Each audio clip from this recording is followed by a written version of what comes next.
Shalom Ibu Bapak yang terkasih, kita masuk dalam PBS kita terkait dengan pengantar ke dalam Alkitab. Sebelum kita memulainya, mari Ibu Bapak yang terkasih kita bersatu di dalam doa terlebih dahulu. Mari kita berdoa. Bapak yang baik, kami berterima kasih untuk kali ini secara online kami boleh belajar tentang Alkitab.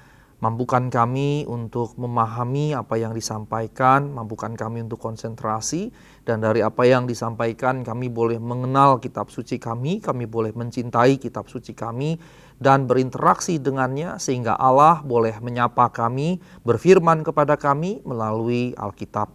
Dalam nama Tuhan Yesus Kristus kiranya Engkau memberkati setiap kami sepanjang 1 jam ke depan. Dalam nama Yesus kami berdoa dan mengucap syukur. Haleluya, amin. Shalom Ibu Bapak yang terkasih, hari ini kita belajar tentang Alkitab dan saya akan secara khusus menyampaikan bagaimana Alkitab terjadi dan karenanya bisa dipercaya sebagai firman Allah. Saya mau memulai dulu dengan satu kisah, satu ketika terjadi semacam perdebatan, bahkan relatif sengit, antara seorang pakar perjanjian baru dengan seorang pakar perjanjian lama. Pakar perjanjian baru diberi cap liberal, pakar perjanjian lama konservatif. Nah, sang pakar perjanjian baru bersikeras bahwa Injil Thomas yang menurutnya lebih tua dibandingkan keempat Injil kanonik, Matius, Markus, Lukas, dan Yohanes, seharusnya ditaruh di tempat yang lebih tinggi daripada keempat Injil kanonik tadi. Mengapa? Karena kalau lebih tua berarti seharusnya lebih bernilai secara historis. Nah, sang pakar PL menyatakan terlepas dari apakah Injil Thomas layak masuk dalam kanon Alkitab atau tidak, nanti di bagian akhir saya akan singgung sedikit mengenai keberlayakan sebuah kitab untuk masuk dalam kanon. Terlepas dari Injil Thomas layak atau tidak, Injil Thomas bukan bagian dari kanon Alkitab, dan kalau mau memasukkannya, maka dibutuhkan keputusan gereja di seluruh dunia untuk menetapkannya. Jadi kalau hanya berdasarkan kehendak sendiri, kehendak satu orang, seberapapun ahlinya dia, tetap tidak bisa. Karenanya tidak bisa misalnya satu orang, entah dia mengakui dirinya pakar, ahli di bidangnya dan berkata, saya menemukan satu kitab yang sangat tua, karenanya harus masuk dalam Alkitab. Tidak bisa seperti itu. Jika ada satu denominasi gereja memaksakan untuk memasukkan Injil Thomas atau kitab-kitab lain ke dalam kanon Alkitab kita, ya boleh-boleh saja, tetapi gereja tersebut otomatis menyimpang dari ortodoksi. Menyimpang dari gereja ortodoksi, gereja yang lurus, gereja yang universal. Bahkan sangat mungkin kemudiannya dikategorikan sekte. Misalnya, saya membangun gereja dan gereja lokal saya jadi besar sekali, ribuan, puluhan ribu, bahkan ratusan ribu. Dan kemudian saya menulis buku dan buku saya dianggap oleh para pengikut saya, anggota-anggota jemaat saya sebagai sangat inspiratif dan memberkati ribuan, puluhan, bahkan ratusan ribu jemaat saya. Bisakah kemudian entah para penatua saya, entah anggota-anggota jemaat saya berkata, kalau begitu tulisan Pak Sigor sangat memberkati kita semua, kita taruh saja tulisan Pak Sigor ke dalam kitab suci. Apakah bisa demikian? Kalau itu dilakukan, ya otomatis saya jadi sekte sebetulnya. Otomatis ya saya jadi sekte. Nah, ini yang harus diperhatikan oleh kita sekalian. Ketika satu kitab dimasukkan ke dalam Alkitab, ini akan menyimpang dan sangat mungkin kemudiannya dikategorikan sebagai ortodoksi. Ini yang harus kita perhatikan, Ibu Bapak yang terkasih. Nah, Alkitab yang digunakan oleh gereja-gereja barat non-Katolik Roma, termasuk misalnya Anglikan yang merupakan aliran tersendiri yang berbeda dari Protestan Reformasi seperti Lutheran dan Calvinis. Kemudian juga di dalam kelompok besar gereja-gereja barat non-Katolik Roma itu Mennonite, Baptis, Metodis, Wesleyan, Injili, termasuk kitab Pentakosta Karismatik. Nah, gereja-gereja barat non-Katolik Roma ini memiliki 66 buku. Kebanyakan kita bersikap take it for granted, terima begitu saja eksistensi ke-66 kitab sebagai kitab suci. Tetapi di balik itu semua sebetulnya banyak yang memengaruhi sehingga menjadikannya seperti itu. Tulisan atau materi pada saat ini hendak mengkaji secara singkat proses tersebut. Saya masuk pada struktur Alkitab yang Ibu Bapak punya, yang kita pegang, itu terdiri dari Perjanjian Lama, kemudian Perjanjian Baru. Perjanjian Lama yang kita punya 39 kitab, dan sisanya 27 kitab adalah Perjanjian Baru. Perjanjian Lama dibagi dalam 3 kelompok, yaitu Taurat, kelima kitab Musa atau dari Kejadian sampai Ulangan, kemudian kitab nabi-nabi yang disebut juga Neviim, kemudian kitab sastra yang kemudian disebut Ketuvim. Yang masuk dalam Ketuvim itu misalnya Mazmur, Amsal, bahkan juga Ayub. Nah, ini adalah 3 bagian dalam kitab Perjanjian Lama yang bahasa aslinya ditulis dalam bahasa Ibrani. Nah, Alkitab Perjanjian Lama bahasa Ibrani disebut Tanakh. Tanakh, T-A-N-A-K-H, sebetulnya akronim atau singkatan. Ta-nya Taurat, Na-nya dari Naviim atau Neviim, K-H-nya dari Ketuvim. Disingkat, dibuat akronim jadi Tanakh. Dan isinya seperti yang kita punya dalam Perjanjian Lama. Nah, Ibu Bapak yang terkasih dalam Tuhan Yesus Kristus, nanti Perjanjian Lama diterjemahkan ke dalam bahasa Yunani oleh konon 70-72 orang, dan angka 70 itu dalam bahasa Latin adalah Septuaginta. Karenanya Alkitab Perjanjian Lama berbahasa Yunani disebut Septuaginta. Nah, Perjanjian Baru dalam bahasa Yunani adalah Kaine Diatheke. Kaine Diatheke. Atau sebetulnya dia berbicara tentang sesuatu yang baru begitu ya. Kaine ini baru, diatheke, ada semacam perjanjian, dia itu kan 2 arah begitu ya, dialog seperti itu misalnya. Nah, Perjanjian Baru terdiri dari 5 bagian, 4 Injil kanonik, Matius, Markus, Lukas, dan Yohanes. Kemudian Kisah Para Rasul, satu-satunya kitab sejarah dalam Perjanjian Baru. Kemudian surat-surat Paulus yang dibagi 2, Proto-Pauline Letters dan Deutero-Pauline Letters. Proto itu artinya pertama, berarti surat Paulus yang pertama. Deutero ini surat Paulus yang kedua. Nah, Proto-Pauline, surat-surat Paulus yang dibagi 2, Proto-Pauline dan Deutero-Pauline, dibagi 2 dalam 2 gagasan juga. Gagasan yang pertama, Proto-Pauline ditulis oleh Paulus ketika masih muda atau lebih muda. Deutero-Pauline ditulis ketika Paulus lebih tua. Tapi gagasan yang kedua, Proto-Pauline ditulis asli oleh Paulus, Deutero-Pauline ditulis oleh murid-murid Paulus. Nah, apa yang membedakan? Ada beberapa gagasan yang membedakan di dalamnya. Salah satu yang terpenting adalah ketika berbicara tentang misi.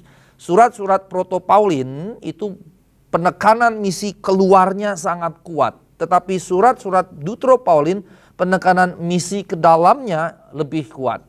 Yang kedua, surat-surat Proto-Pauline belum terlalu baku berbicara tentang gereja dan jabatan gerejawi. Tapi surat-surat Paulus kedua, Deutero-Pauline, sudah begitu kuat bicara tentang jabatan-jabatan gerejawi. Nah, kemudian selain surat-surat Paulus, ada juga surat-surat umum dan kemudian Wahyu. Satu-satunya kitab apokaliptik di dalam Alkitab kita. Nah, judul keempat Injil, Matius, Markus, Lukas, dan Yohanes dalam teks asli dituliskan Evangelion kata atau Injil menurut. Injil menurut Matius, menurut Markus, menurut Lukas, menurut Yohanes. Nah, kata menurut sebetulnya memiliki makna yang kuat. Kata artinya menurut, evangelion kata, Injil menurut. Maka dengan kata lain, yang mau disampaikan Injilnya cuma satu. Injilnya cuma satu. Tidak ada Injil Matius, Injil Markus, Injil Lukas, atau Injil Yohanes. Injilnya cuma satu, karena Injil yang dimaksud di situ adalah Yesus itu sendiri. Tetapi kata atau menurut menunjukkan bahwa ini dituliskan menurut kesaksian dari si penulis Matius, Markus, Lukas, dan Yohanes. Nah, yang berikutnya kisah para rasul, Praxeis Apostolon. Praxeis itu bicara perbuatan-perbuatan, apostolon itu para rasul.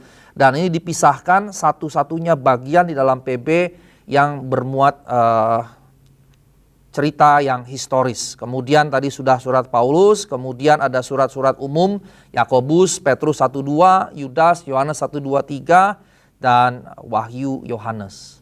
Tadi saya sudah katakan mengenai kanon. Apa yang dimaksud dengan kanon? Kanon berasal dari bahasa Yunani kanon, tetapi dalam bahasa Ibrani kaneh. Kanon berarti peraturan atau patokan. Dalam bahasa Ibrani kaneh berarti tongkat pengukur.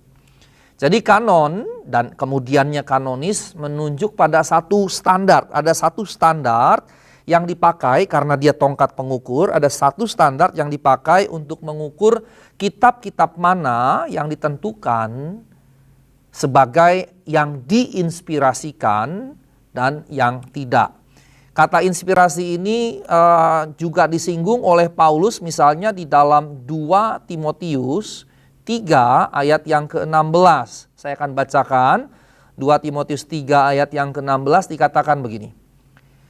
Segala tulisan yang diilhamkan Allah memang bermanfaat untuk mengajar, untuk menyatakan kesalahan, untuk memperbaiki kelakuan, dan untuk mendidik orang dalam kebenaran.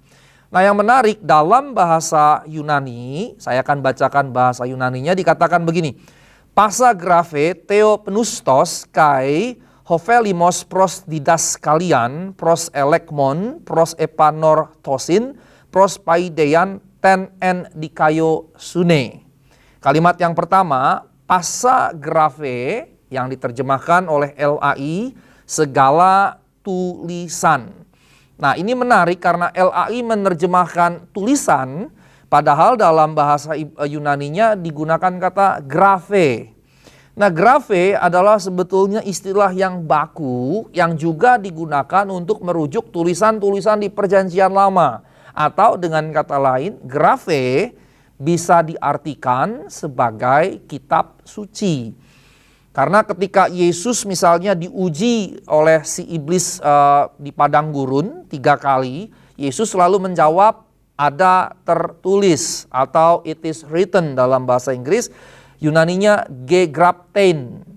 Ya, nah gegraptein, gegrapte itu dari kata grafo yang artinya menulis, kata bendanya grafe tulisan, harfiahnya memang tulisan, tetapi dia merujuk pada Perjanjian Lama. Karenanya grafe juga dipahami dan memang digunakan untuk merujuk kitab suci. Itu poin yang pertama dari 2 Timotius 3 ayat 16. Poin yang kedua, pasa grafe theopneustos. Theopneustos bahasa Indonesianya diilhamkan Allah. Theopneustos dari kata theo dan pneustos. Pneustos itu sebetulnya berkaitan dengan pneuma, dan kalau kata kerja maka dia berkaitan dengan nafas atau menghembuskan. Sehingga theopneustos berarti dinafaskan oleh Allah. Dan ini jadi masuk akal karena menunjukkan sebetulnya apa yang dipahami, bahwa kitab suci itu dinafaskan oleh Allah. Nah, Indonesia, bahasa Indonesia, LAI menerjemahkan segala tulisan yang diilhamkan Allah. Nah, Ibu Bapak yang terkasih, ini menunjukkan bahwa Alkitab sendiri menyaksikan bahwa dirinya adalah tulisan yang diilhamkan atau dinafaskan Allah. Sehingga ketika saya tadi berkata tentang kanon, standar yang dipakai untuk mengukur kitab-kitab mana yang ditentukan sebagai yang diinspirasikan. Dengan kata lain, kitab-kitab mana yang memang dipahami, diterima, diyakini sebagai diilhamkan, diinspirasikan, atau dinafaskan oleh Allah. Kanon sendiri bicara tentang satu daftar kitab-kitab yang dianggap memiliki kewibawaan. Dan karena wibawa ilahinya, dia jadi semacam kaidah atau norma hidup. Kaidah atau norma hidup. Nah, Martin Luther, salah seorang pelopor reformasi Protestan, berkata bahkan bahwa Alkitab adalah norma normans non normata. Norma normans non normata. Yang kalau diterjemahkan bahasa Indonesia kira-kira bunyinya norma dari segala norma yang tidak dinormakan. Ini kayak bermain kata-kata, kayak wordplay, tetapi maksudnya tegas. Dia yang menormakan segala norma lainnya dan dia tidak dinormakan. Sebab kalau dia dinormakan berarti ada yang lain yang menormakan dia. Begitu. Norma normans non normata.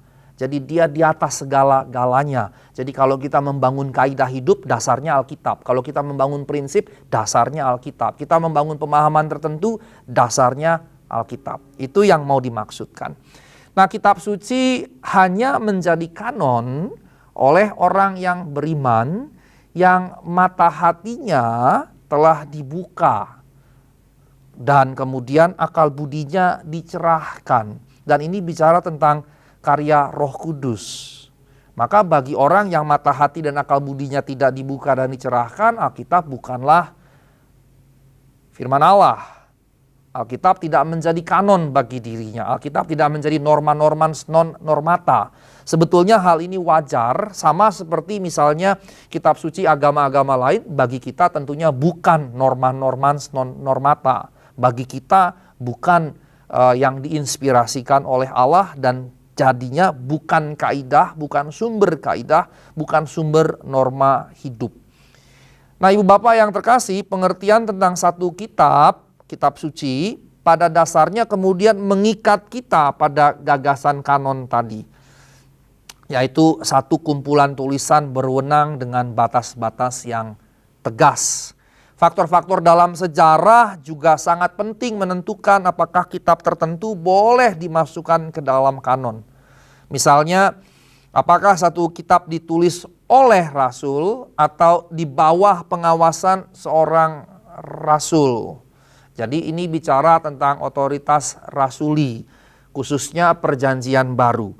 Perjanjian Baru, kitab-kitab yang ada di dalamnya mensyaratkan ini. Semua kitab yang ada dalam Perjanjian Baru entah memiliki wibawa rasul yang menulis, atau memiliki wibawa rasuli. Artinya bukan rasul yang menulis tapi di bawah otoritas seorang rasul. Misalnya Matius seorang rasul, salah satu rasul Tuhan Yesus. Yohanes salah satu rasul Tuhan Yesus. Paulus kemudian menyatakan dirinya dan disepakati oleh rasul-rasul lain di Yerusalem sebagai rasul.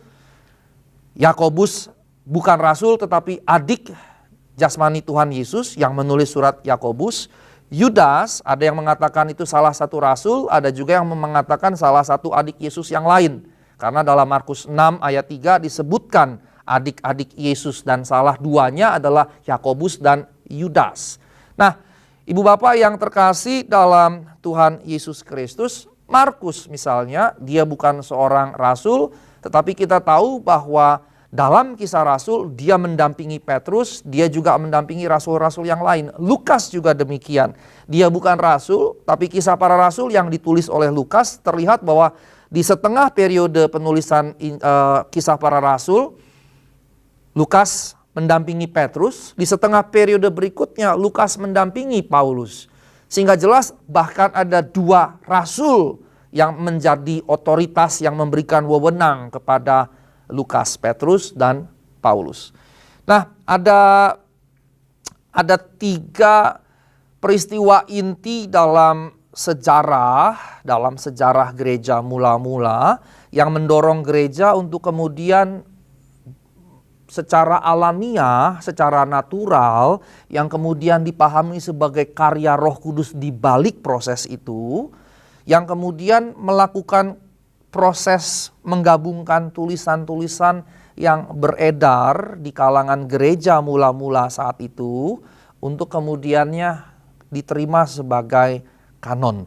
Yang mau dimaksudkan di sini adalah gereja tidak kemudian melakukan proses seleksi begitu ya. Jadi kayak Bible Got Talent misalnya begitu ya.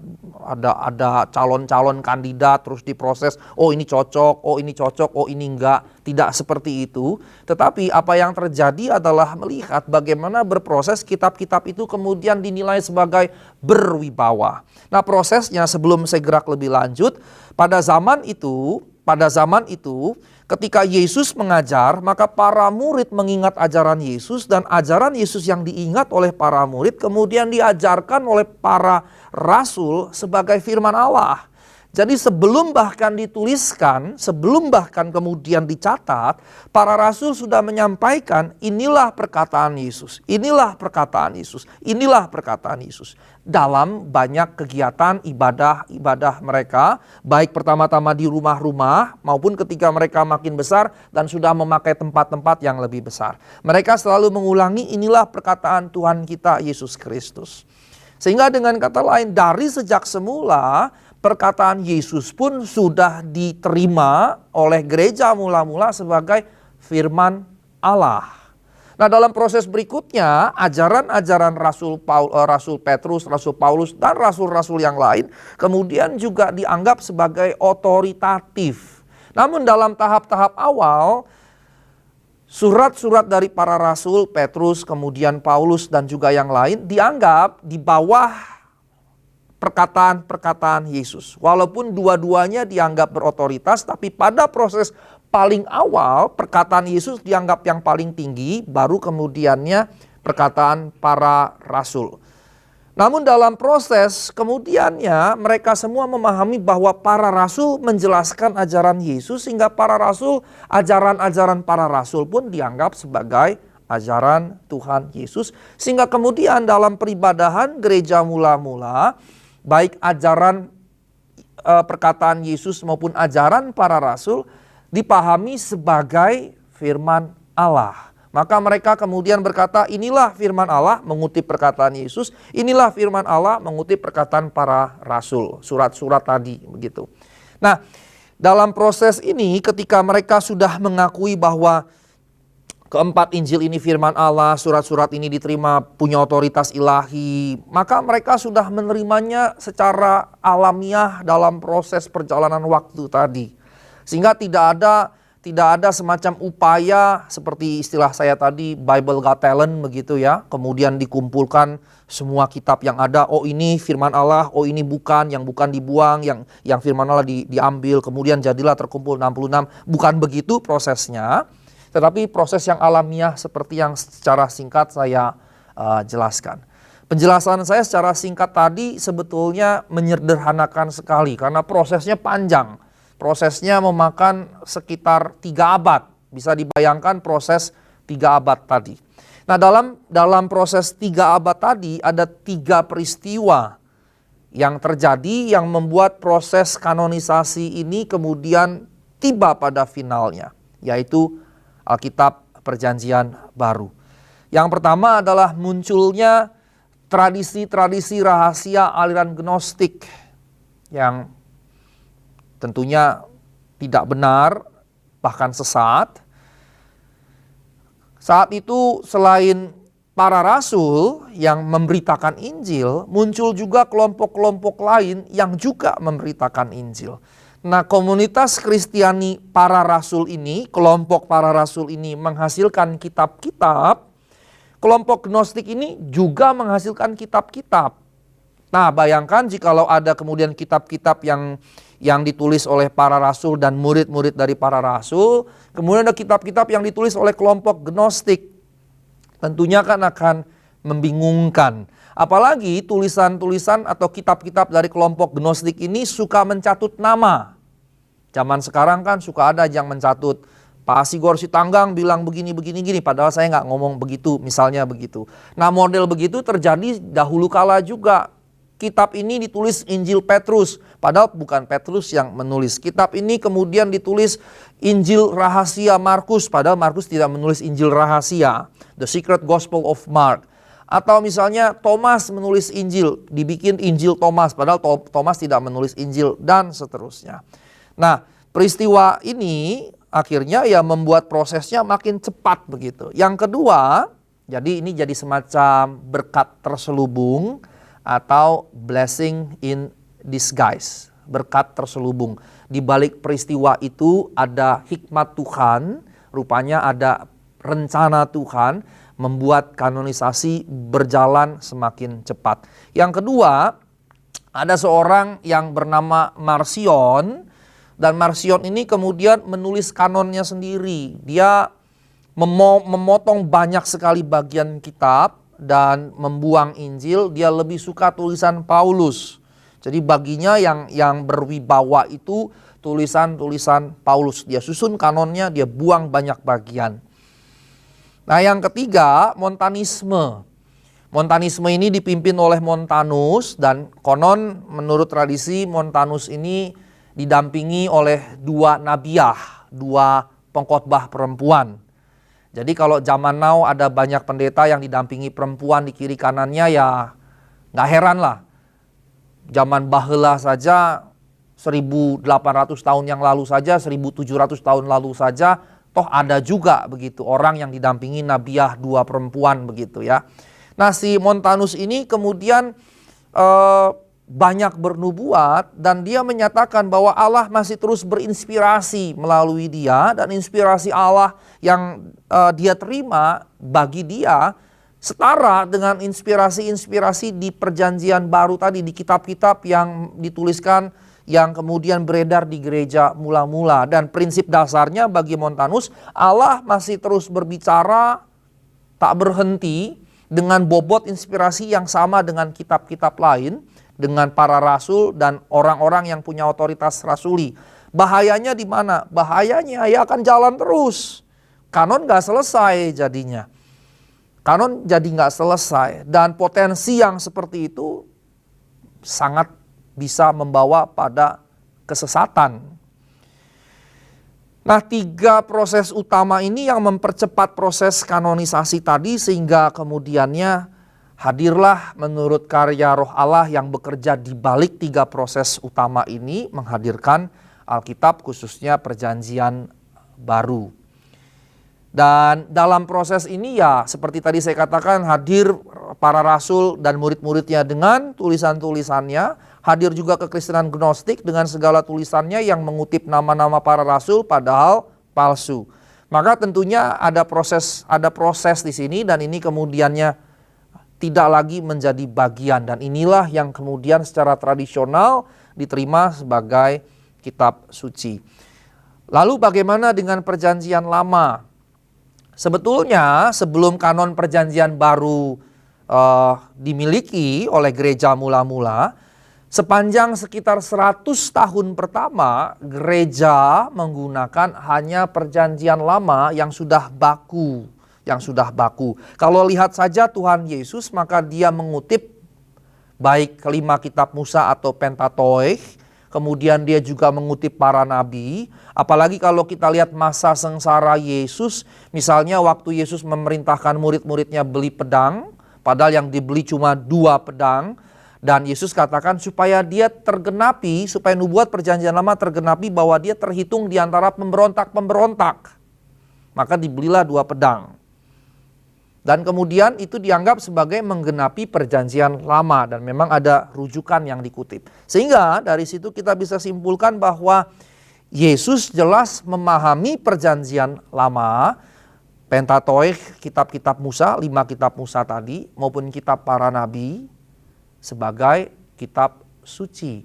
Bahkan ketika Yesus berkata batu yang dibuang oleh tukang bangunan dijadikan batu penjuru, Yesus mengutip Mazmur.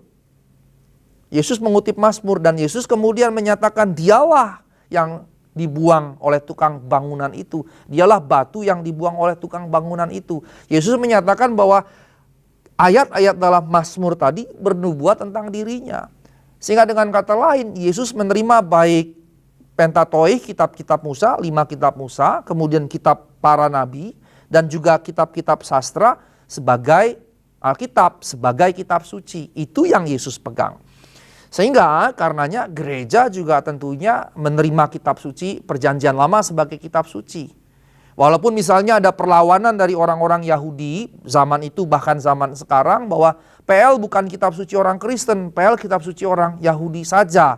Tapi orang Kristen pada orang Kristen mula-mula menyatakan tidak. Perjanjian Lama juga kitab suci kami dengan berbagai macam dasar, termasuk yang saya sebut bahwa Yesus juga mengakui Perjanjian Lama sebagai kitab suci. Nah, karena gereja memahami dirinya Israel baru, gereja juga memegang Perjanjian Lama sebagai kitab sucinya. Dan gereja mula-mula bahkan memahami kalau Perjanjian Lama dipahami dengan benar, yaitu dengan cara seperti yang Yesus pahami, maka pada dasarnya Perjanjian Lama juga menyaksikan tentang Kristus secara lengkap. Misalnya Yesaya 52-53 tentang Ebed Yahweh atau hamba Allah yang menderita. Kalau ibu bapak memperhatikan Yesaya 52-53, hamba Tuhan yang menderita, ada kata misalnya oleh bilur-bilurnya kita semua sembuh, maka Yesus mengutip dan menyatakan itu merujuk pada dirinya. Petrus juga kemudian di 1 Petrus merujuk ayat itu dan merujuknya kepada Yesus. Sehingga dengan kata lain konsepnya bagi gereja mula-mula, kalau Perjanjian Lama dipahami, dibaca dengan benar, yaitu yang dimaksud dengan benar, yaitu dibaca seperti yang dibaca oleh Tuhan Yesus, maka ia juga menyaksikan Kristus secara lengkap. Nah, teks Perjanjian Lama membaginya ke dalam 39 kitab seperti yang kita miliki. Dengan kata lain, Perjanjian Lama bahasa Indonesia mengikuti struktur di dalam Perjanjian Lama yang berupa 39 tadi. Nah, kemudian orang-orang Yahudi sendiri, para pemimpinnya menetapkan kanon Perjanjian Lama sebagai kanon mereka dan tidak mereka tambahi lagi dalam sidang di Jamnia tahun antara 90 sampai 100 Masehi. Nah, kalau tadi saya katakan bahwa Yesus menerima Perjanjian Lama, maka Paulus dalam 2 Korintus 3 ayat 4 sampai 18 menegaskan bahwa orang-orang Yahudi tidak memiliki penafsiran akan Perjanjian Lama yang benar karena ditutupi oleh selubung, sehingga mereka tidak mengerti Perjanjian Lama dengan benar. Nah, hanya Kristus yang dapat menyingkapkan selubung itu sehingga mereka dapat mengerti Perjanjian Lama. Nah, dalam penerimaan Paulus yang seperti ini, gereja lama, gereja mula-mula memiliki dua pemahaman terkait dengan kitab suci Perjanjian Lama. Yaitu pertama sensus literalis atau juga sensus historikus, pengertian harfiah. Yang kedua sensus spiritualis atau sensus alegorikus atau pengertian rohani, pengertian alegoris. Nah, sejak awal sekali penafsiran Alkitab ada dua sikap ini. Dan bahaya dari pembedaan ini nampak, yaitu pemisahan yang sangat jauh antara pengertian harfiah dengan pengertian alegoris. Dan kita harus hati-hati jangan sampai terjebak pada penafsiran yang alegoris.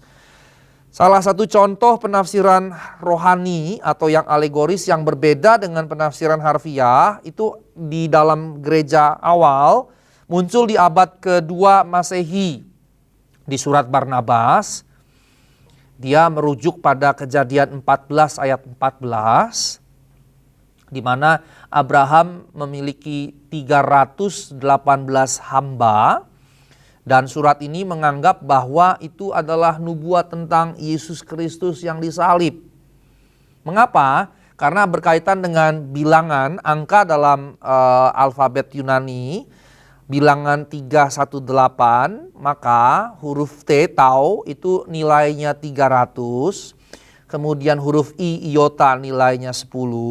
Kemudian huruf E, eta, nilainya 8, 318. Jadi tau, iota, dan eta. 310 dan 8.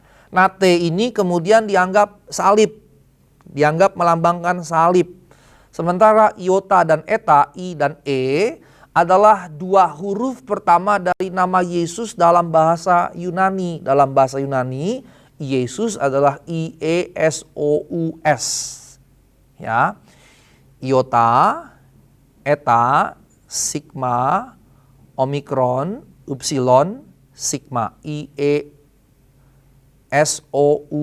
Yesus. Nah, I-E ini dua huruf pertama, sehingga 318, 310 dan 8, yaitu T, tau, I, iota, dan E, eta ini, dianggap mewakili Yesus. T-nya salib Yesus, I dan E-nya Yesus.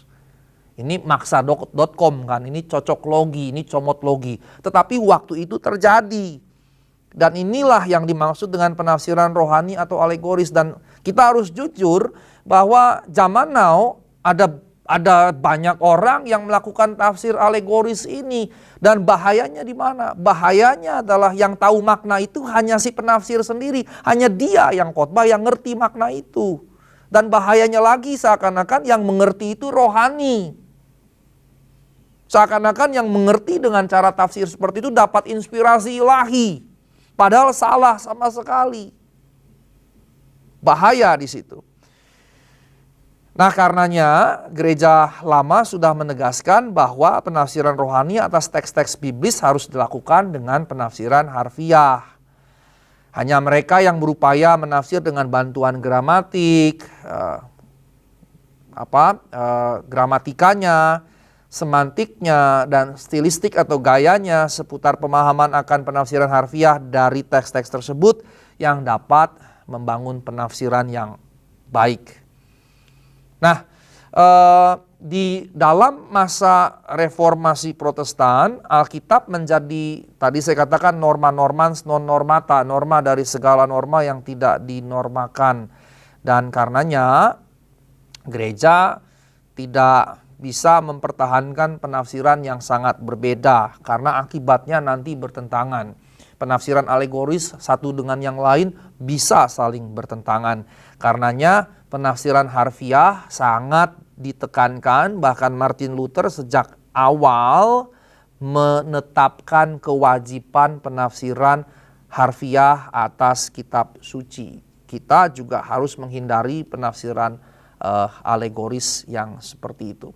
Nah, ketika dalam kekristenan muncul ketegangan antara penafsiran harfiah PL dengan penafsiran baru gereja atas PL yang tadi saya sudah jelaskan singkat berdasarkan kehadiran Kristus, ketegangan ini juga terjadi di dalam sinagoge di Yahudi. Pada abad ke-12, seorang penafsir Yahudi yang paling utama di abad-abad pertengahan, namanya Abraham Ibnu Ezra, telah menyadari bahwa suatu pemahaman kitab suci yang harfiah dapat bertentangan dengan aspirasi kekinian. Nah, ia melihat dalam tafsirannya atas kitab Kejadian pasal 12 ayat 6. Waktu itu orang Kanaan diam di negeri itu. Nampak bahwa Kanaan awalnya milik dan berasal dari orang-orang Kanaan. Meskipun sebelumnya orang-orang lain telah hidup menetap di sana.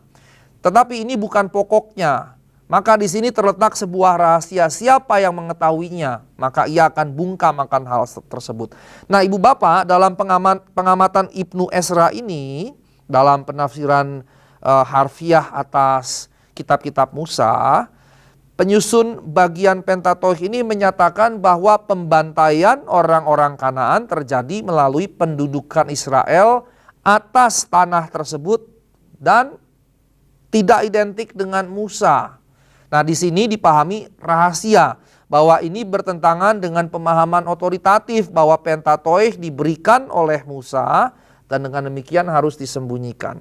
Nah, setengah abad kemudian, filsuf Yahudi Belanda bernama Baruch Spinoza Baruch de Spinoza, menyingkapkan hal ini, dan ini kemudian yang membuat dia keluar dari sinagoge. Pemahaman harfiah terhadap perjanjian lama menjadi tidak sejalan dengan pemaknaan rohani dari kitab suci. Bukan hanya terjadi di gereja, tapi juga dalam sinagoge Yahudi. Pemahaman yang tadi, yang disembunyikan tadi begitu, kemudian ditolak oleh Baruch de Spinoza dan dia keluar dari sinagoge.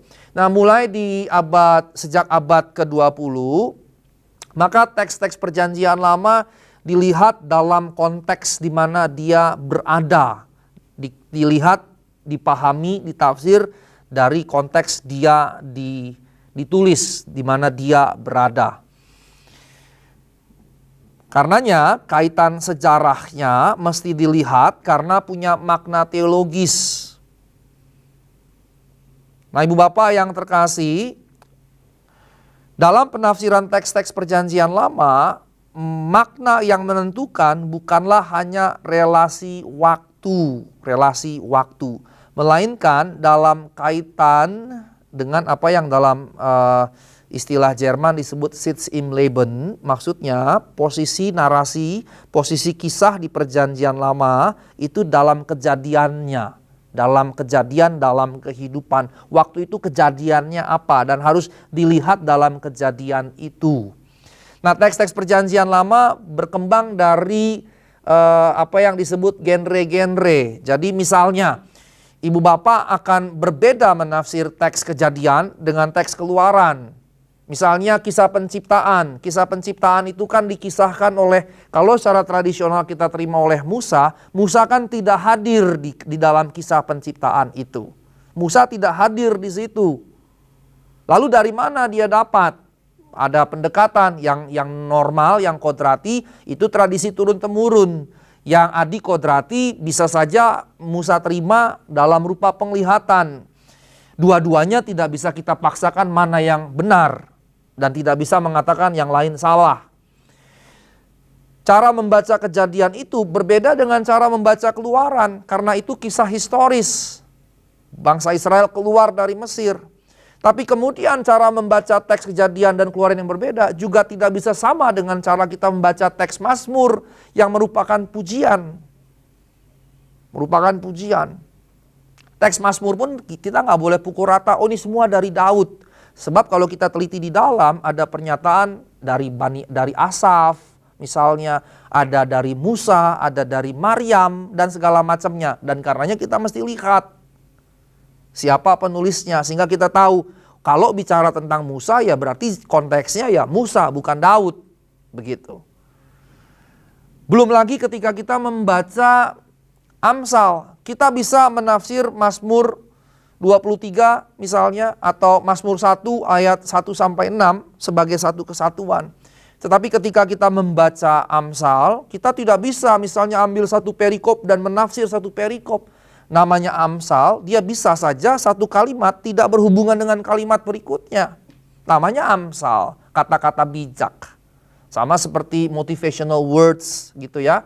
Kalau kita kumpulkan 1000 motivational words, kita kompilasi dalam satu tulisan yang berkelanjutan, kan motivational sentence yang pertama belum tentu berkaitan dengan motivational sentence yang kedua. Sehingga membaca Amsal berbeda lagi. Belum lagi kalau kita baca Ayub, Ibu Bapak yang terkasih. Perkataan tiga sahabat Ayub, perkataan yang ada di dalam kitab Ayub, tidak bisa kemudian dengan serta-merta kita berkata bahwa oh ini perkataan dari firman Allah. Misalnya perkataan Elifas di Ayub pasal 4. Tidak bisa serta-merta perkataan Elifas kita katakan oh ini firman Allah. Atau perkataan yang lain dari teman-teman Ayub yang lain. Misalnya di pasal 8 Bildad. Di pasal 8 Bildad ngomong, kita tidak bisa dengan cepat berkata bahwa perkataan Bildad ini adalah firman Allah. Bahkan kemudian perkataan Ayub pun gak bisa cepat-cepat otomatis kita ambil sebagai firman Allah. Nah, bagaimana membaca Ayub? Membaca Ayub maka kita harus baca dari pasal 1 sampai pasal 42. Dan yang menarik misalnya kalau kita konklusikan secara ringkas saja, di Ayub pasal 2 ada iblis yang datang kepada Allah dan kemudian menyebabkan Ayub menderita. Kalau kita berpatokan pada satu bagian itu saja, kalau berpatok pada bagian itu saja, kita akan berkata bahwa penderitaan karena iblis. Itu ide pertama dilontarkan oleh kitab Ayub, tetapi tidak boleh berhenti di situ. Maka kemudian teman-teman Ayub, Bildad, Elifas, Zofar, mereka bertiga berkata bahwa Ayub dihukum karena Ayub berdosa, sehingga teologi mereka bertiga adalah penderitaan, adalah hukuman atas dosa. Itu ide kedua dalam kitab Ayub. Dan sebaliknya Ayub berkata, oh orang jahat makmur kok. Apalagi di negeri kita ya, banyak yang makmur tidak berarti mereka diberkati Tuhan kan. Sehingga kemakmuran tidak boleh dipukul rata sebagai berkat Tuhan. Nah Ayub berkata demikian, banyak orang jahat makmur. Ayub kemudian bilang apa? Allah tidak adil. Ini ide ketiga. Tetapi ketika kita membaca pasal 1 sampai 42 secara menyeluruh, secara utuh melihat perkembangan yang ada dalam kitab tersebut, maka di bagian terakhir Allah tetap adil, manusia tetap bisa menderita, entah dia jahat, entah dia baik. Sehingga dengan kata lain, kitab Ayub mau menghadirkan satu pemahaman yang mendalam bahwa penderitaan adalah bagian dalam kehidupan manusia. Sepanjang dia hidup, dia bisa mungkin dan akan menderita. Dia bagian hidup, dia teman hidup dalam ziarah kehidupan manusia di muka bumi ini. Itu yang dihadirkan oleh kitab Ayub. Dan untuk mencapai itu kita harus baca seluruh kitab Ayub. Beda dengan Amsal, 1-2 ayat saja kita bisa mengambilnya.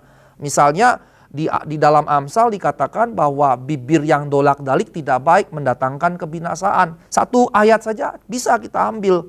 Atau di yang lain dikatakan jangan kita punya bibir yang lebar, misalnya seperti itu. Selesai di 1 ayat itu. Tapi Ayub tidak bisa dengan cara pembacaan seperti itu. Nah ini yang mau dimaksudkan ibu bapak yang terkasih dari apa yang saya jelaskan tadi. Nah karenanya kita harus memperhatikan betul-betul tempat dari setiap kitab perjanjian lama di dalam kedudukannya. Maka ketika perjanjian lama ditafsir, maka kita harus melihat bagaimana penafsiran harfiah yang ada di situ. Namun kemudian di sisi yang lain kita juga mesti melihat bahwa perjanjian lama juga mesti dilihat secara Kristiani. Apa yang saya maksud? Pertama, misalnya kalau saya kembali ke Yesaya 52-53, ibu bapak yang terkasih. Di situ ada kisah hamba Tuhan yang menderita, hamba Allah, Ebed Yahweh yang menderita. Maka siapakah Ebed Yahweh itu? Kalau membaca teksnya, saya bertanya kepada mahasiswa saya karena teks ini menarik, maka mahasiswa saya akan berkata atau di forum-forum lain, di seminar segala macam, audiens akan berkata, Pak Sigor, Ebed Yahweh itu Yesus.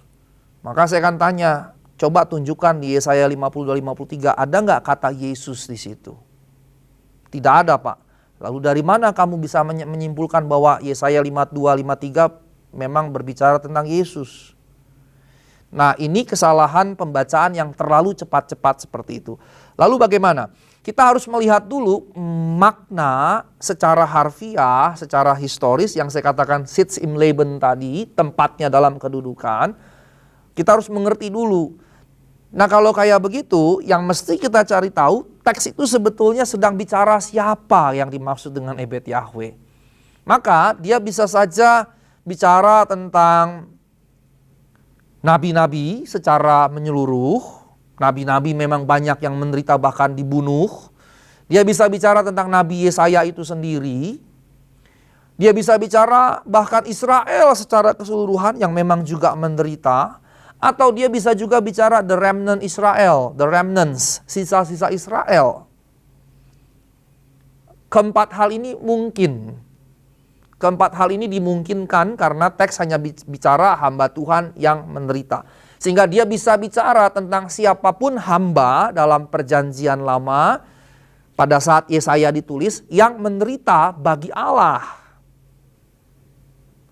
Namun kemudian, itu pembacaan pertama. Namun kemudian Yesus sendiri mengutip teks itu dan merujuk dirinya lah yang dimaksudkan dengan hamba Allah yang menderita itu. Misalnya kalau di dalam perjanjian baru, di dalam Injil, maka Yesus merujuk pada teks itu bahwa karena kejahatan orang, dia dipukul, dia dianiaya, dan seterusnya. Kemudian para rasul, Petrus juga merujuk bahwa itu berbicara tentang Yesus. Contoh yang berikutnya yang tadi saya sudah singgung supaya bisa mudah kita ingat, yaitu tentang batu penjuru. Itu ada di Markus 12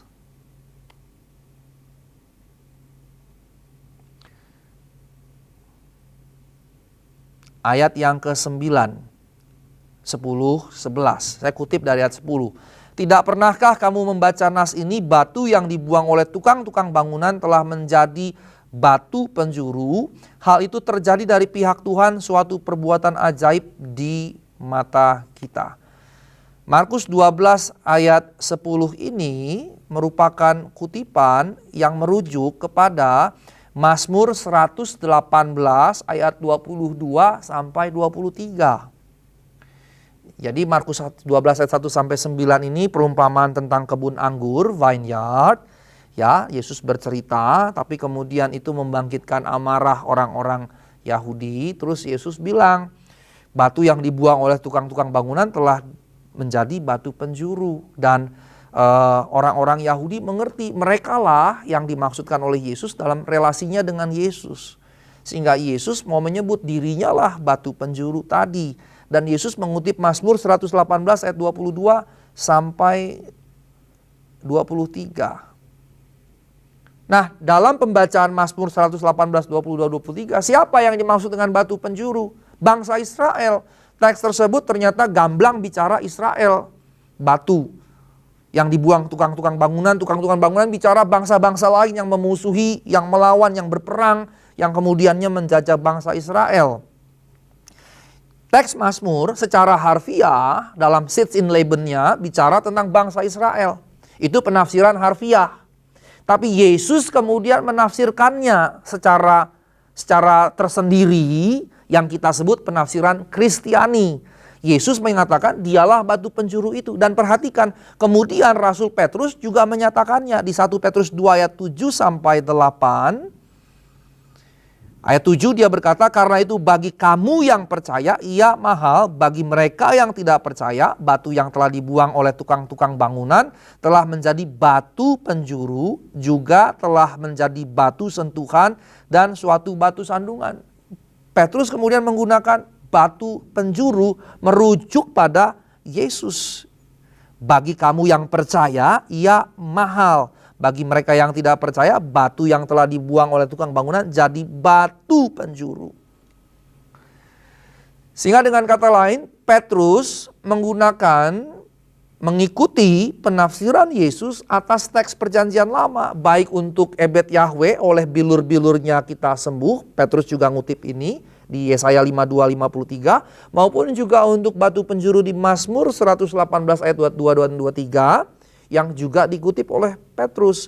Sehingga dengan kata lain ada dua model penafsiran yang harus kita kerjakan sebagai orang percaya. Yang sudah dicontohkan Yesus, yang dilakukan dengan setia, diikuti dengan setia oleh para rasul. Sebagai gereja ketika membaca perjanjian lama, kita harus setia dengan pertama penafsiran harfiah, literal. Kedua dengan penafsiran Kristiani. Yang dimaksud dengan penafsiran Kristiani adalah penafsiran seperti Yesus membaca perjanjian lama. Seperti gereja, seperti para rasul membaca perjanjian lama, seperti gereja mula-mula membaca perjanjian lama. Tapi camkan baik-baik bahwa para rasul maupun gereja mula-mula hanya mengikuti cara Tuhan Yesus membaca perjanjian lama. Mereka tidak membacanya secara berbeda dari yang Tuhan Yesus sudah lakukan. Mereka mengikuti dengan setia apa yang Yesus lakukan, apa yang Yesus baca dari perjanjian lama. Sehingga kembali ke sini, Ibu Bapak yang terkasih,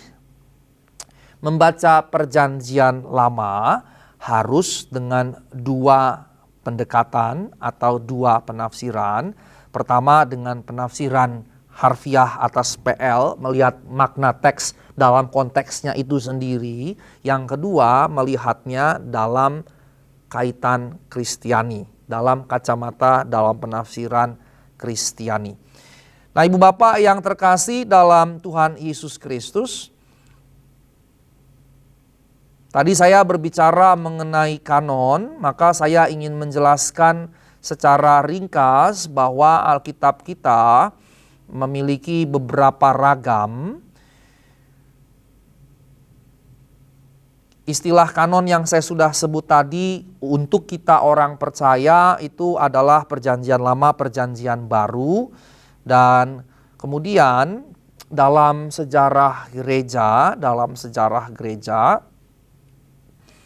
sudah banyak muncul dari sangat awal semacam daftar yang berisikan kitab-kitab. Kalau Perjanjian Lama kita ambil langsung dari tanah Alkitab, kitab sucinya orang Yahudi, tetapi Alkitab Kristiani yang Perjanjian Baru itu sejak sangat awal, misalnya suratnya Athanasius, surat perayaan Paskah ke-39 dari Bapak Gereja Athanasius mencantumkannya.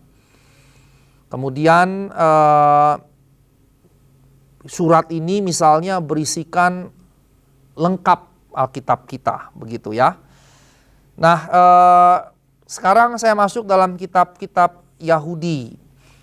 Orang Yahudi tidak mengenal istilah kanon, tetapi dalam gagasannya dia sudah memilikinya sejak awal.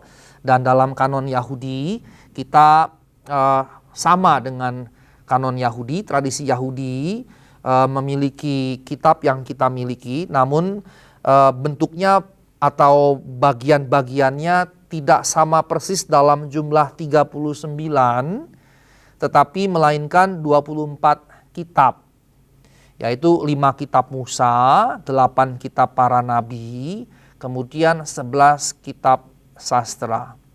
Mungkin Ibu Bapak bertanya, loh Pak bedanya apa? Kok bisa berbeda 39 dengan 24? Mengapa di kita 39? Karena begini, Alkitab kita mengikuti daftar dalam Septuaginta. Nah, dalam Septuaginta kitab-kitabnya dibagi-bagi. Jadi dalam Perjanjian Lama Tanah hanya 24 karena ada banyak kitab yang ditulis atau dianggap sebagai satu kitab yang dalam Septuaginta menjadi 4 kitab misalnya, sehingga jumlahnya jadi 39. Hanya di situ. Selebihnya kita mengambil alih 100% Alkitab Perjanjian Lama atau Alkitab orang Yahudi. Nah, bagi orang-orang Yahudi inspirasi itu jadi makna yang utama, di mana mereka memahami bahwa ini muncul sejak era Musa sampai Ezra yang disebut dengan zaman para nabi. Nah, mereka meyakini Musa yang menulis bukunya, kelima kitab Musa, dan mereka meyakini masing-masing penulis menuliskannya. Lalu ada bagian, misalnya bagian-bagian terakhir kitab-kitab Musa, di mana Musa mati misalnya, maka tentunya tidak mungkin Musa sambil mati sambil menulisnya, maka mereka sendiri mengakui bahwa untuk itu Yosua lah yang menuliskannya. Nah, jadi mereka menerima ini secara tradisional sebagai tulisan dari Musa, kemudian para nabi, kemudian juga penulis-penulis yang lain. Nah, kemudian tadi saya katakan bahwa kanon Perjanjian Lama diterjemahkan ke dalam bahasa Yunani. Ini jadi kanon Septuaginta. Jadi sudah ada kanon Tanakh, kanon Alkitab Perjanjian Lama Ibrani. Kemudian muncullah kanon Yunani untuk Perjanjian Lama yang disebut dengan Septuaginta. Struktur dan jumlahnya berbeda, diadopsi dari Tanakh Perjanjian Lama, dari Alkitab Perjanjian Lama bahasa Ibrani. Nah, dalam Septuaginta ini dia dibagi ke dalam kitab-kitab sejarah, kitab-kitab ajar, kitab-kitab para nabi, dan struktur itulah yang kita pakai kemudian sekarang dalam Alkitab Kristiani. Nah, selain Alkitab Perjanjian Lama, kitab Yahudi, Septuaginta juga berisikan sekumpulan kitab yang oleh Martin Luther disebut sebagai apokrifa. Istilah ini dari salah seorang bapak gereja, Jerome atau Hieronymus, yang menerjemahkan Alkitab ini bahasa Ibrani dan Yunani ke dalam bahasa Latin. Nama Alkitabnya disebut Vulgata, sehingga kita kemudian punya kanon ketiga, maksudnya versi ketiga. Tadi ada Ibrani, ada Septuaginta, Ibraninya tanah, Septuaginta, kemudian ada Vulgata. Nah, Ibu Bapak yang terkasih dalam Tuhan Yesus Kristus, tadi saya katakan bahwa ada sidang di Jamnia. Sidang di Jamnia ini memutuskan bahwa perjanjian lama kanonnya adalah ini dan itu yang kita miliki. Nah, Reformasi Protestan mengadopsi kanon Yahudi, jadi kanon kita, kanon Protestan. Apa bedanya? Bedanya adalah kalau tadi saya katakan Septuaginta itu mengambil kitab tanah perjanjian lama Ibrani, namun kemudian dia juga menambahi kitab-kitab yang lain selain kitab-kitab dalam tanah perjanjian lama tadi. Saya mau contohkan misalnya,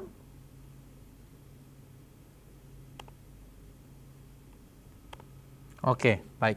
Ibu Bapak misalnya di dalam Septuaginta yang kita tidak punya di perjanjian lama kita, misalnya 1, 2 Esdras, 1, 2, 3, 4 Makabe, kemudian juga Prayer of Manasye atau Doa Manasye, kemudian kitab Hikmat atau Wisdom, atau misalnya yang lain kitab Sirah, kitab Baruch, dan seterusnya, yang di Septuaginta ada.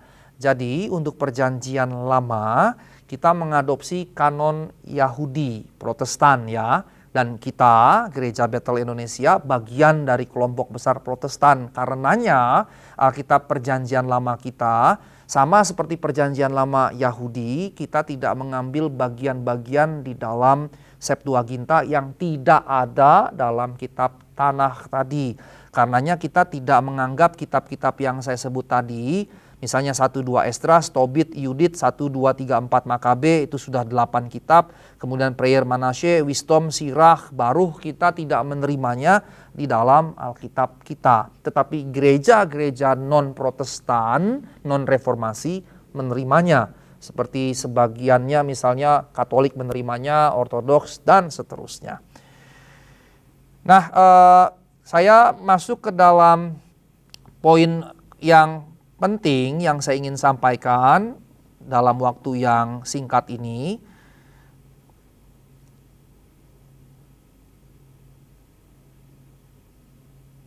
Kanon Protestan yang kita miliki tadi yang saya sudah singgung adalah bagian dari proses di mana kita hanya mengambil dari tanah dan kita tidak mengambil bagian-bagian yang saya sebutkan dari Septuaginta.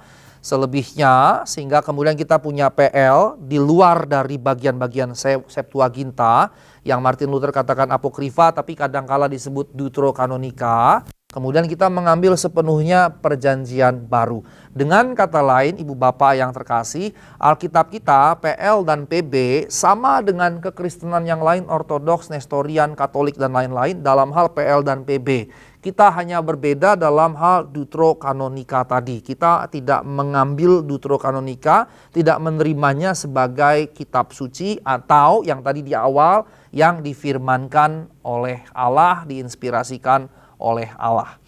Nah, saya masuk ke dalam pertanyaan atau percakapan terakhir. Bolehkah kanon ditambah?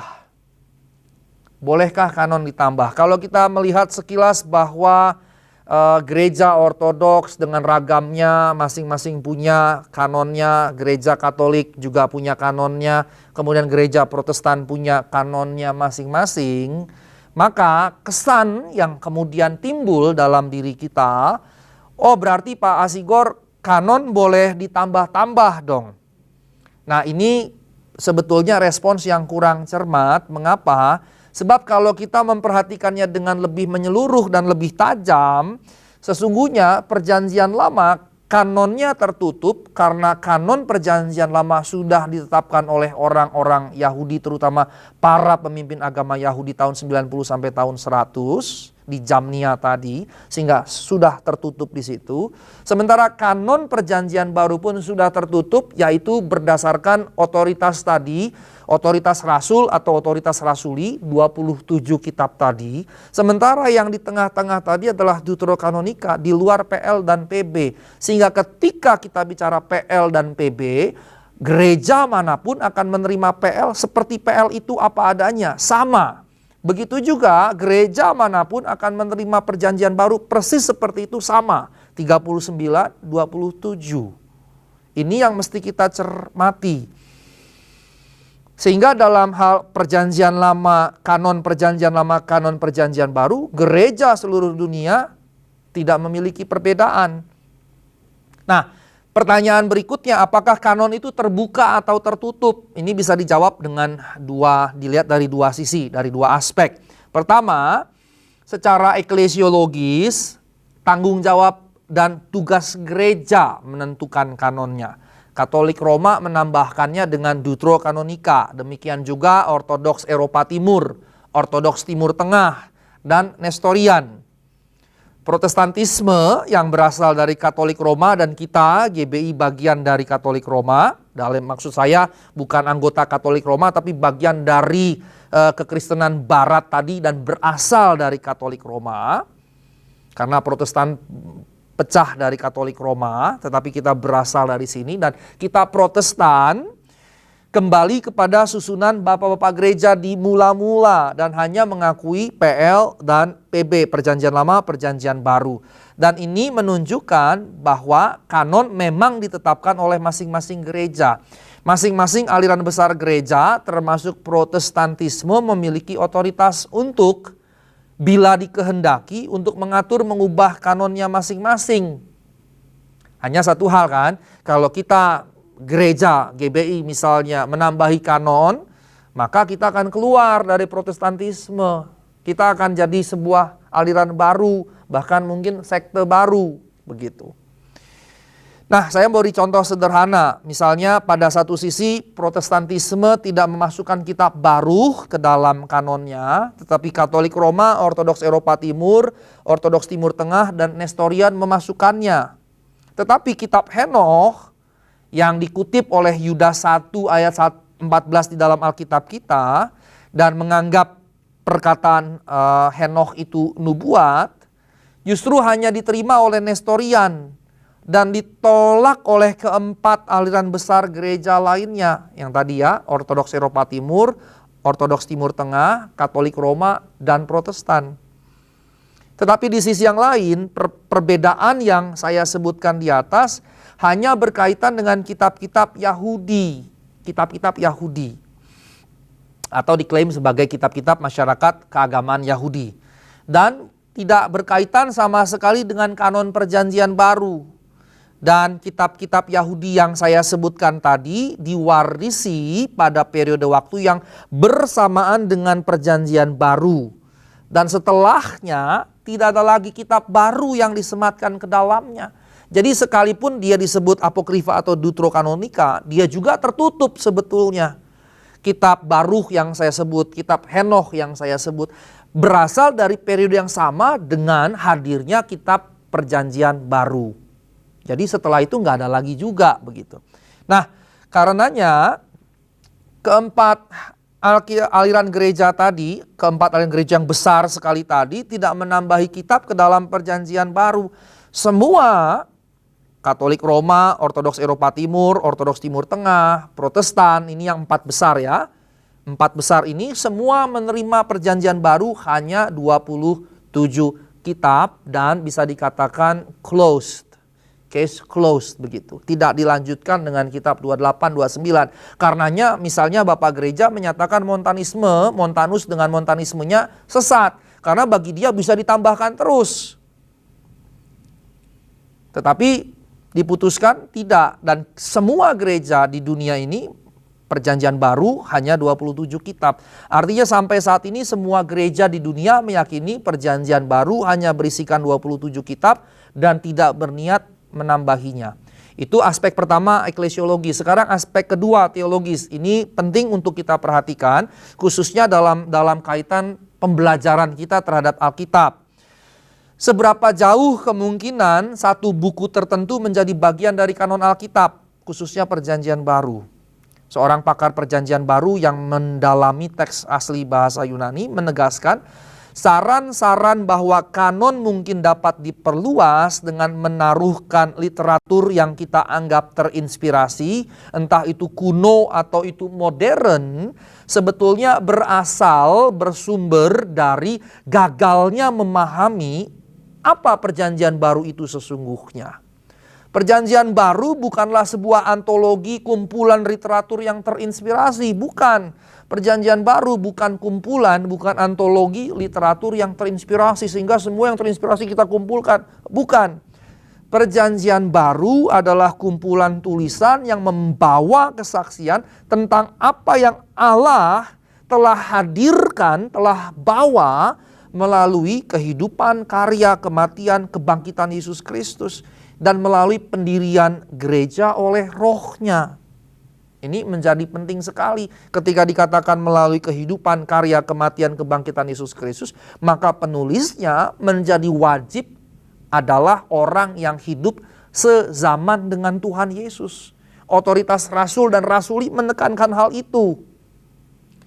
Bagaimana misalnya dengan Injil Thomas yang di awal saya katakan hadir dan diklaim sebagai Injil yang lebih tua, yang ditemukan dalam kumpulan Nag Hammadi di sebuah gua di tepi sungai Nil di Mesir, yang menganggap ini paling dekat dengan perjanjian baru. Mungkin nggak kita taruh Injil Thomas ke dalam perjanjian baru? Maka Metzger memberikan argumentasi tentang hal itu. Pertama, dikonfirmasi dulu dengan tulisan bapak-bapak gereja.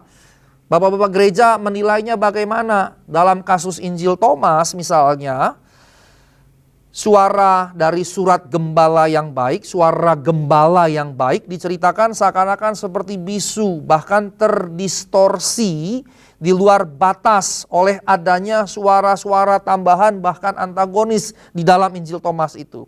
Kalaupun seseorang menemukan sebuah surat yang diklaim berasal dari Paulus, Pak Sigor bagaimana kalau ketemu konon nih Bapak, yang kita punya 1-2 Korintus itu sebetulnya 1 dan 3 Korintus karena yang duanya hilang.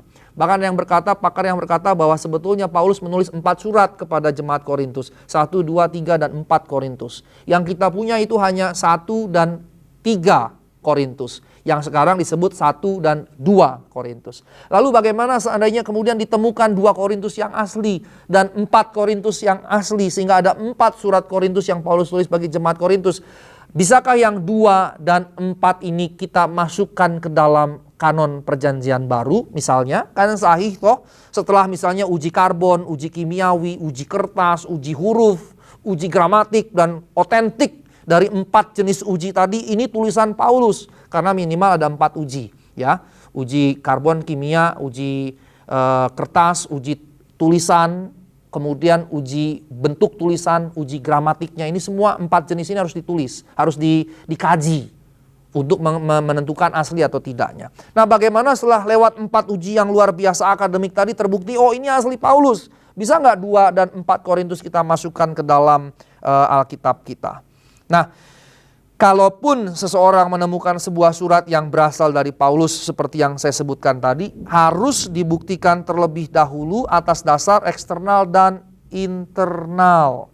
Sekalipun dia terbukti berdasarkan argumentasi tadi, historis, linguistik, filologis, surat tersebut hakiki benar dari Paulus yang ada di situ, tetap harus dipertimbangkan. Jadi yang pertama memperhatikan perkataan bapak-bapak gereja, kemudian memperhatikan secara historis, linguistik, dan filologis yang saya sebutkan. Tetapi berikutnya mesti memperhatikan lagi, apakah ide yang ada di dalamnya 2 hal. Menambahi sejalan, ada yang baru, dan sejalan. Kalau misalnya tidak menambahi yang baru, di sisi yang lain justru bertentangan, maka dia tidak bisa dimasukkan di dalam Alkitab kita. Nah, karenanya hal ini jadi sangat penting sekali. Bahkan kita bilang, surat Yakobus ini gak layak seperti Martin Luther, jerami. Demikian pula mengurangkan isi kanon pun dengan demikian dimungkinkan, tetapi bila hal tersebut dilakukan, besar kemungkinan merusak kesatuan orang-orang percaya, kesatuan gereja, bisa berwujud pada perpecahan gereja, Yang B, terputusnya akar-akar historis gereja yang justru penting.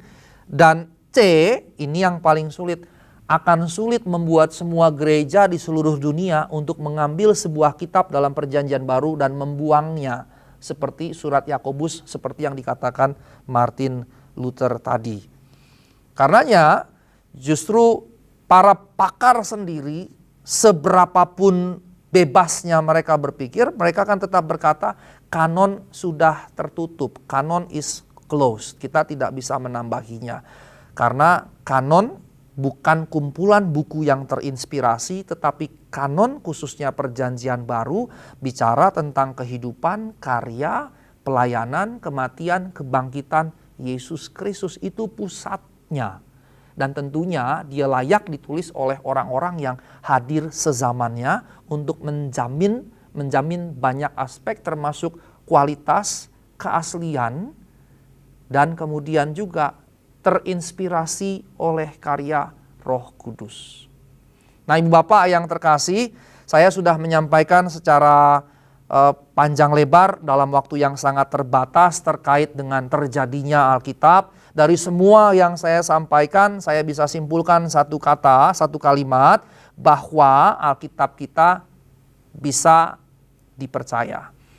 Bisa dipercaya karena Roh Kudus memimpin semua prosesnya sampai terbentuk seperti sekarang, dan pusatnya adalah Yesus Kristus.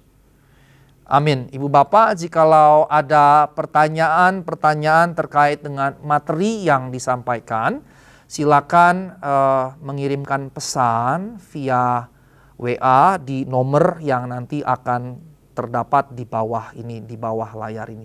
Silakan kirimkan pesan, nanti akan, jikalau memungkinkan, saya secara personal akan menjawabnya. Terima kasih, Tuhan Yesus memberkati Ibu Bapak sekalian. Mari kita bersatu dalam doa.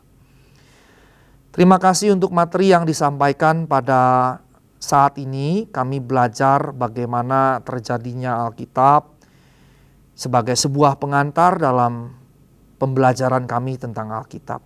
Terima kasih Tuhan, kami belajar proses Alkitab terjadinya sedemikian panjang, dan kami belajar bahwa Allah menggunakan manusia dalam menghadirkan firman Allah, dalam memprosesnya menjadi sebuah Alkitab yang sudah kanon, yang terkanonisasi. Terima kasih Tuhan bahwa Engkau berkarya demikian luar biasa, sehingga kami boleh memiliki kabar baik, kami boleh memiliki firman-Mu secara tertulis, sehingga melalui Alkitab kami boleh berjumpa dengan Engkau, kami boleh mendengarkan firman-Mu, kami boleh disapa oleh firman-Mu. Karena Alkitab adalah tulisan yang dinafaskan oleh Allah sendiri, maka ia walaupun ditulis oleh manusia penulisnya, tetapi ia sesungguhnya adalah perkataan atau firman Allah. Kami dapat berjumpa dengan Engkau dan mendengarkan firman-Mu senantiasa dengan berinteraksi dengan Alkitab. Terima kasih untuk karya-Mu yang luar biasa atas Alkitab yang Kau berikan kepada kami Tuhan. Berikan kepada setiap kami para pembelajar gairah untuk mendalami Alkitab, untuk bertemu Tuhan dengan Alkitab kami. Di dalam nama Tuhan Yesus Kristus, hamba berdoa kiranya Tuhan tumbuhkan cinta kepada firman Allah kepada setiap kami. Di dalam nama Tuhan Yesus Kristus kami berdoa dan mengucap syukur. Haleluya. Amin. Tuhan Yesus memberkati Ibu Bapak sekalian. Cintailah Alkitab, karena dengan Alkitab kita berjumpa dengan Tuhan kita. Amin.